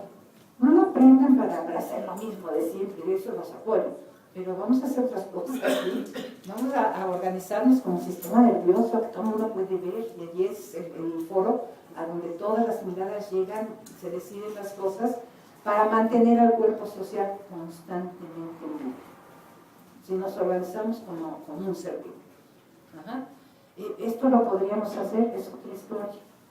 Por eso digo que pues recojo esa vocación deliberativa que fue endeble. Y no se desarrolla. La empresa tiene problemas porque para hacer investigaciones salen muchos años después. Podríamos haber hecho debatir historias como cultura, pero nos volvimos disciplinarios y científicos. Saberes que no son de laboratorio y experimentables, la gente no les hace caso. Todo lo que les estoy platicando yo de teoría de evolución, neurociencias, bioética, no son saberes de laboratorio, pero son cosas que necesitamos porque nos dan ideas.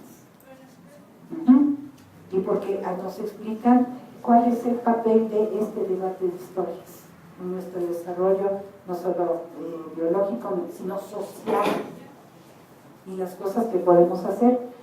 Pues yo planteo que tenemos que hacer un nuevo constituyente porque la organización de la ciudadanía es prioritaria y tenemos ya muchas más posibilidades. Entonces, podríamos nosotros aprovecharlas. Tienes 4 preguntas más. O sea, pues, si quieres que te las digan todas de un jalón para que tú ya puedas. Sí, entonces, por favor, rápidamente, doctora. Muy buena su exposición, nada más que hay un comentario en el que no estoy de acuerdo. El que veamos simplistamente la responsabilidad de la formación del ser humano exclusivamente en la familia.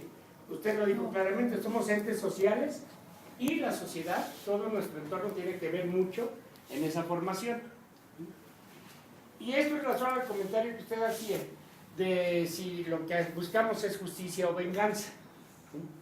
Es cierto, en estas ocasiones ha habido 3 factores muy importantes. Una, tenemos gente infiltrada directamente del gobierno que provoca la violencia. 2, hay una serie de jóvenes que no han tenido la oportunidad de acceso a una preparación, a una educación o a tener un sentido de pertenencia, que se llaman anarquistas, que no saben lo que es el anarquismo. No tienen ese sentido de pertenencia y no se pueden adecuar a un orden que se establece en cualquier tipo de manifestación. Y 3, hay jóvenes que con justa razón, con toda la indignación, es la forma que tienen de catarsis para despejar su enojo. Entonces todo esto se va mezclando y acaba en esos relajitos, ¿no? Pero entonces no es nada más el sentido de pertenencia o la identidad que se forma exclusivamente desde la familia, ¿sí? Sino es por ahí iba, entonces ese sería más que nada el comentario, ¿no? Porque sí somos todo un entorno social. Nosotros en el campo tenemos un sentido de identidad, de pertenencia y de cohesión que lamentablemente aquí en la ciudad no se da. Y es cierto, para que podamos ir hacia un nuevo constituyente, yo estoy totalmente de acuerdo en que el del 17 se acabó. Tiene tantas reformas y tantas modificaciones que necesita uno ser 2 veces la doctora para poder entender una partecita. Sí, ¿verdad? Necesitan mis especialistas. Y eso sería nada más. Espero que no me callen, quiero ser breve. Para avanzar, número 1, para avanzar debería usarse la lógica del método materialista dialéctico, que hasta los de derecho utilizan hoy, mejor ellos la utilizan. Número 2, en las facultades de derecho no se debería arrinconar a conferenciantes como Correas, que se basan en Marx y no en normas casi divinas, ¿verdad? No en normas casi divinas. O sea, eso vemos nosotros de acá abajo, por eso luego no entendemos cosas de leyes. Número 3, analizar cosas concretas, como el compromiso del gobierno mexicano con los Estados Unidos de detener a inmigrantes y deshacerse de ellos a como dé lugar, entregándolos al narco. O sea, el problema es estructural, eso les pasó a los 43. Y número 4, para terminar, Dussel, el rector de la UACM, que sí defiende la violencia del Che, la defiende, Dussel dice, el 39 no es suficiente, lo apoyan varios articulistas. Hay que tomar en serio a los constituyentes, porque si no es ahora, ¿cuándo? Hay que tomar en serio a los nuevos que quieren hacer una nueva constitución, porque si no es ahora, ¿cuándo? Para acabar con el capitalismo salvaje, ¿verdad? Con una evolución más o menos brusca, porque de otra manera, pues, que no nos asusten las tomas de locales en Guerrero, que no nos asusten, es el pueblo bronco. Gracias. A mí sí me asusta porque el pueblo bronco sin proyecto sigue la bronca, sigue la bronca, sigue la bronca, sigue la bronca. ¿Sí? No me sorprende, pero sí me asusta. Porque si no hay proyecto, pues caramba, nos van a apañar. Ajá. Y nos van a poner los nombres criminales, terroristas, vándalos. ¿Sí? Entonces, sí me asusta. ¿Sí? Bueno, de lo que me acuerdo de todas las inquietudes. Espérame tantito, es que falta una más para... Perdón, son dos más, para terminar ya esto. Estaba hablando de que sería necesario hacer un nuevo constituyente. Yo creo que el pueblo no tiene tiempo ahorita de hacerlo porque están avanzando a pasos agigantados los oligárquicos. Entonces más bien necesitamos ya ir golpeando contra ellos porque nos están ganando la batalla. Y en relación a lo que la doctora mencionó sobre la reforma educativa, en el nivel medio superior, en el nivel medio básico de educación, nos están despedazando. Nosotras somos maestras y yo soy orientadora vocacional. Y pues ahorita ya quitaron a los jefes de clase, van a quitar a los controladores, van a quitar a los conserjes de las escuelas. Y luego ahorita entonces el grupo que está apoyando la educación, que somos orientadores, prefectos, ayudantes de laboratorio y médico escolar, que como según la reforma educativa dice que solamente hay o maestros frente al grupo o administrativos, solamente hay esos dos cargos. Entonces a ese grupo de maestros nos quieren bajar administrativos, nos quieren cambiar la clave a personal administrativo. Entonces, pues yo desde aquí, desde este lugar, les pido un SOS para que escuchen las escuelas, porque como el gobierno se la pasa diciendo puras mentiras todos los días en los medios de comunicación, el pueblo no está enterado de que nos están despedazando. Gracias. Ya se están con todos los derechos. Están con las escuelas, con los campesinos, con los maestros, Con todos, ¿sí? No son los únicos, ¿sí? La última Por eso ya, pienso que es el momento de organizarnos. Y la organización es esa, ¿qué historia queremos? Ahora, esto la comienzan los maestros. Si no la tenemos... Yo me acuerdo, ya desde que yo fui a la escuela, hace tantos años, mis materias disciplinarias yo no entendía para qué. Algunas me las aprendía mejor que otras me costaban porque no entendía para qué. ¿Sí? Y así les pasa a todos. Ya después, si algo me va a dar dinero, uno se lo voy por aquí, por allá. Pero esa es la educación. Si se nos ha ido en las disciplinas, no los hemos formado socialmente. Ajá. Como para que esos niños ya estuvieran allí de gobernadores, de presidentes, de jueces. No los hemos formado así. Se nos ha ido el tren mucho tiempo. La educación no es disciplinaria, la educación es humanista. ¿Sí? No se lee. Por ahí escuché alguna vez que no era posible introducir la teoría de la evolución porque en México los maestros somos católicos.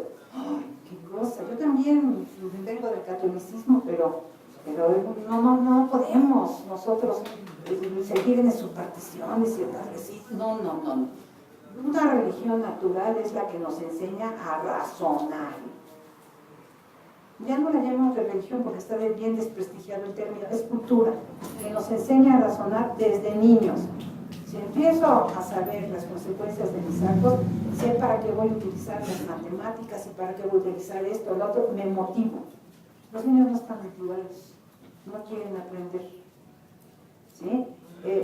Lo que sube día con día es el síndrome de atención deficitaria, desgraciadamente. Y no es hereditario, es una pues una mala disposición de la educación.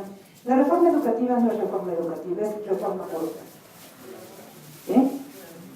Reforma burocrática y se está dando a pasos agigantados. ¿Por qué? Porque no tenemos esos argumentos para decir que no hemos conformado a esos alumnos que nos apoyan. ¿Por qué? No porque nos quieran, sino porque les conviene a ellos. Somos parte de una misma humanidad y una misma ciudadanía. No los hemos formado. Mucho me enojo yo en mi escuela porque eso pasa. Educación disciplinaria, derechos, orden coactivo de la conducta, pero somos de izquierda. Pues con esa definición para la izquierda de Cleonte, del dichoso tirano. La izquierda que ciega a la gente de su realidad orgánica.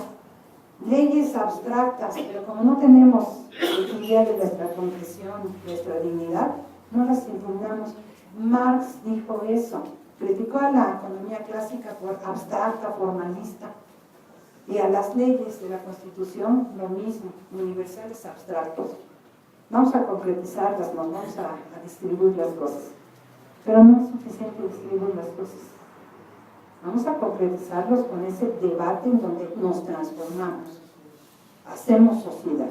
Eso es lo concreto, en donde nos integramos como humanidad de un planeta. Esta es la concreción de la ley de cualquier Estado. Podemos empezar desde la familia, es lo ideal que se haga de la familia, pero no dije que es el único lugar. Todos los lugares donde se toman decisiones, se hace. La familia, en el Estado, así en la delegación, en la escuela, en el club, en todos los lugares se hace. Engels empezó con la familia. Si desde la familia la propiedad de la mujer es lo básico, pues ahí se enseña a cualquiera que la propiedad de la mujer, de previo, lo que sea, y así sale a gobernar.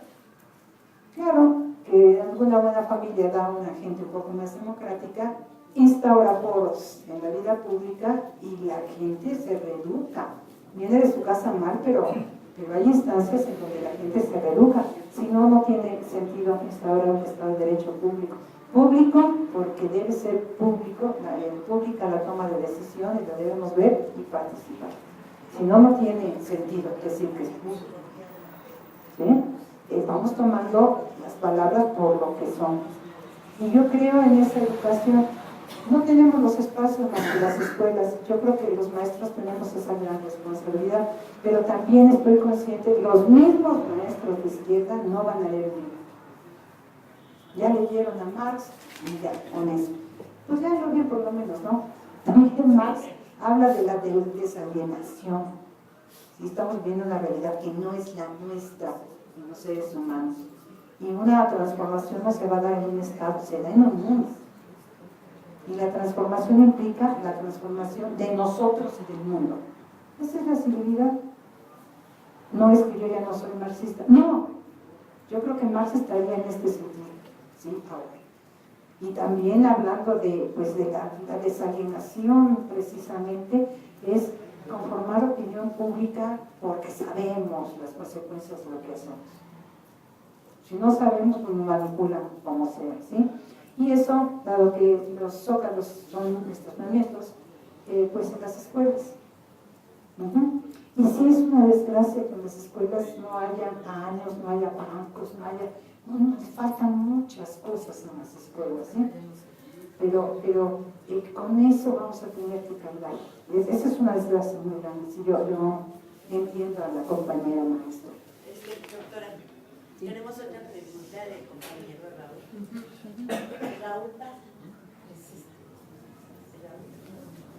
sí, buenas noches. Mi pregunta concreta sería, ¿cuántos hacen falta? ¿Cuántas muertes más hacen falta para que exista una actitud derivada de una cultura que permita concebir, entender y aplicar tres conceptos que desde el punto de vista que yo veo la cuestión hacen falta para una transformación revolucionaria? Organización, proyecto y liderazgo. Es preocupante, efectivamente, que haya expresiones de rechazo y que se expresen violentamente en el incendio, en el ataque, en la destrucción de X instalaciones, edificios, etcétera, que desde el punto de vista que yo lo veo, lo único que sirven es de servir como catarsis para ese grupo inconforme. De hecho, las mismas manifestaciones masivas que ha habido en la Ciudad de México, no veo yo que trasciendan más allá de la mera expresión del desahogo ante una impotencia que se siente al no tener un arma para enfrentar transformadoramente la realidad. Y me preocuparía mucho que no se aproveche este momento para efectivamente hacer conciencia del aspecto más importante de estos tres que yo he mencionado, y es el de la organización. La organización en ese sentido tiene que estar estructurada de manera tal que permita la ejecución de directivas que sean tomadas horizontalmente por las grandes bases que conformen un movimiento así, pero que se ejecuten verticalmente y que tengan una capacidad tal de ejecución que a quien no las lleve a cabo adelante se le pueda revocar ese mandato. Hay una concepción ahí que sería la de mandar obedeciendo y la de la revocación del mandato. Esta concepción no exime el concepto de partido, y desde el punto de vista de una organización histórica, no conozco otra, son las únicas que han podido llevar al poder a las grandes transformaciones, a las masas para las grandes transformaciones sociales.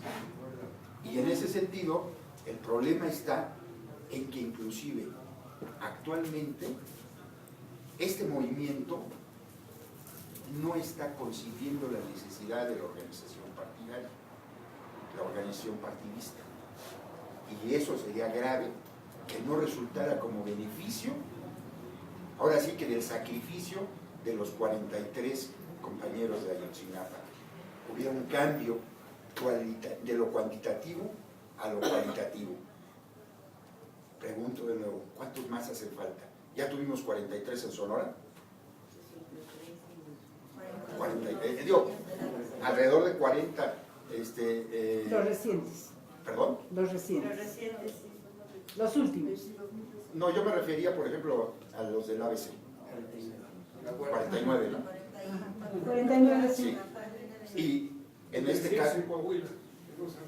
Y No, tantos otros, a mí tantos otros. a mí lo que me escandaliza es todos los de las fosas, ¿sí? que se han ido descubriendo ahorita, ¿sí? Y que no sabemos quién los reclamó alguna vez, porque seguro hubo reclamo, pero ¿quién supo? ¿Sí? De todo escondido. Ahora, ¿cuántas muertes hacen falta? No lo sé. ¿Sí? La realidad, ¿por qué? Porque ahora los jóvenes hasta adoran a la Santa Muerte. ¿Perdón? Digo, hasta adoran a la Santa Muerte. La gente necesita identificarse, ¿sí? Si no se identifica como ser humano, se identifican en cada cosa tan rara. Ajá. La Santa Muerte, o sea, no les importa. Pero bueno, esto de lado. Realmente sí van a irse en la catarsis, pero eso debería terminar, no pueden estarse en catarsis eternas, ¿sí? Sí tendríamos que estar nosotros en el pensamiento organizativo en el nuevo proyecto. Proyecto educativo civilizatorio y proyecto constitucional. Y rápido, porque los muchachos, si no tienen esa noción, pues van a seguir. ¿Por qué? Porque la cosa aquí sigue igual de fascista. Y la cosa sigue igual y sigue habiendo desaparecidos y criminalizados y todo sigue bien peor. Si no hay este proyecto, esto sigue violentamente, pues habrá gente que pida, siempre hay que piden mano dura. Entonces se legitimará Peña para mandar todavía más fuerzas represivas, ¿sí? y acabar con esto. Si no hay un proyecto rápido, esto lo van a pagar. ¿Sí? Ahora, los partidos políticos pues tienen sentido. Lo que pasa es que ellos han perdido ese sentido. Lo tienen que recuperar. ¿Sí? Es a quien le toca la educación ciudadana. No lo hacen los partidos políticos, también en la escuela lo podemos hacer. ¿Sí? Todos estos nuevos saberes que se deberían estar discutiendo y debatiendo, ni siquiera la educación pública y las universidades los han integrado bien a bien. Alguno que se le ocurra estudiarlo se da cuenta de qué se trata, ¿sí? Pero aquí en México no lo hacen integrar. Si no lo hacen las escuelas, los partidos mismos. Pero es urgente. Y esta es una cuestión de la modernidad se instaura como ilustrada. Bueno, después de 200 años podríamos ilustrarnos un tantito. La ilustración, la cultura organiza, hace cambiar a las personas, ¿sí? Se manda obedeciendo. Y cuando tenemos, por ejemplo, un modelo de un organismo, imagínense un día en cualquiera del cuerpo de nosotros, el corazón decide que se va a apropiar del oxígeno porque es energético y lo quiere solo para él. ¿Puede sobrevivir el cuerpo? No lo puede hacer porque ni el corazón sobrevive. Eso mismo nos ocurre a nosotros, pero no tenemos estas nociones organizativas. ¿Sí? No sabemos qué es un organismo y cuál es nuestra parte en él, porque todos tenemos una parte y debemos obedecer esa parte, aunque no nos estén cuidando. ¿Por qué?